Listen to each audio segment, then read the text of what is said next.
I'm going to quote some social media of yours, and I always get nervous because I want to make sure I get it right. But on a recent post, you struck a chord with me personally. And I'm going to quote here, and if I get it wrong, please clean it up.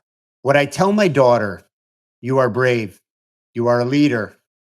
I have 3 daughters, so this really spoke to me. What I tell my daughter is, you are brave, you are a leader, you are powerful, you're capable, you're a hard worker. I'm clearly not a mom, I'm a dad, 3 daughters. But every morning I tell my daughters without fail, and we've heard it on this podcast before, something similar. Wow. So I say today's going to be a great day. I just speak it into existence, and that life is an adventure. So we're ready to dance with whatever comes at us. And sometimes it happens before their feet even hit the floor. Yeah. One of our guests was a former top 100 tennis pro, and he's a current success coach, Jeff Salzenstein. Yeah, he played Michael Chang in the US Open second round, Arthur Ashe Stadium. Very, very cool. He and I got into it a little bit, got into a conversation about the power of self-talk, creating positive energy and how it attracts opportunities in life. How do you believe our internal dialogue on the heels of this post that I referred to influences our actions, our decisions, our overall well-being? And how important is positive talk to you as a mom? Yeah. Thank you so much for this question. Positive self-talk is, I think, the driver that's shaped my entire career and journey. As you mentioned, Seth, I grew up as a very shy and introverted girl. I was an immigrant. I had an accent. So when I got to school, I struggled to fit in. I struggled to belong. I didn't feel like I did fit in. And for much of my younger part of my life, I was the quietest kid in the class. You'd barely know I was there. I got really good grades, but every teacher said, I wish she spoke up more in class. Right. Even a kid you run into tomorrow from your class, you're like, I still don't believe you were in my class. That's right. That's right. And then I remember, it was actually in high school I first discovered the work of Deborah Tannen. I don't know if you're familiar with her. She's a famous linguist, but she has written a bunch of books around communication across cultures and generations in the 80s and 90s. And, really this broader theme that 70% of our communication is body language. It's not what you say, it's how you say it.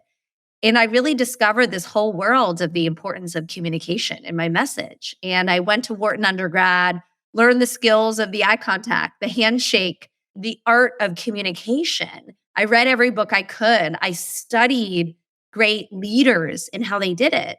And it propelled me on a whole different path. It propelled me on a path to get ridiculously hard job opportunities and write a book and believe I could do these things. I'm a writer, I'm an author, I'm a speaker. When I was the shyest kid in the class that would barely speak up. And I think at the end of the day, it all started with rewiring my own beliefs. And I think as a kid, rewiring it from, I don't fit to I'm someone with a point of view that matters. And I'm going to leverage my strength as an Indian woman, as someone who comes from a different background, as someone who's been a translator across cultures and distances and differences. And I can use that as my strength in the workplace. Now, as a mother, I think that self-talk has evolved. And, I'll be honest, I've struggled with being on the road several days a year. I've struggled with the mom guilt of not being there and the other journeys of being a mother. But someone shared this quote that I think it sticks with me. And I think it is my version of positive self-talk as a mother, which is the best way to teach your kids or your girls to live their dreams is to live your dreams. So they're watching us. And that's the positive self-talk I would share to any person that's dealing with a struggle navigating work in their life. Yeah, that's beautiful. And it's real. You're called to do what you do on a daily basis. And you're also called to this maternal instinct. It's your child and you want to be there. You're traveling shortly after we finish this podcast. In a few days, I'm going as well, quite a long distance. But tonight there's an art show in the 4th grade and both my daughters have some pieces in it. And they asked me and it was like, it wasn't a yes, I'm going. It was a hell yes, I'm going, And those are that enthusiasm, no hesitation. I didn't know it was on my calendar if I had something else. And, that those are the examples. And and the mindset, it's an overused word, but the attitude is kind of just a more normal way to say it. I have a mindset, just the attitude of being there when you're there, and when you're not, you're still being the example. Yeah. And And I'll tell you, I use stories as an immigrant, as a mom in my keynotes where appropriate. I'll never forget one that clients love of I'll never forget, my daughter got one of those fake kids laptops that's way more sophisticated than my first laptop. And the right, first thing right. I was doing was talking to the computer like this because she's seen me on video calls for the last 4 years doing this. Then she shut it and said, Mommy, I'm going to work.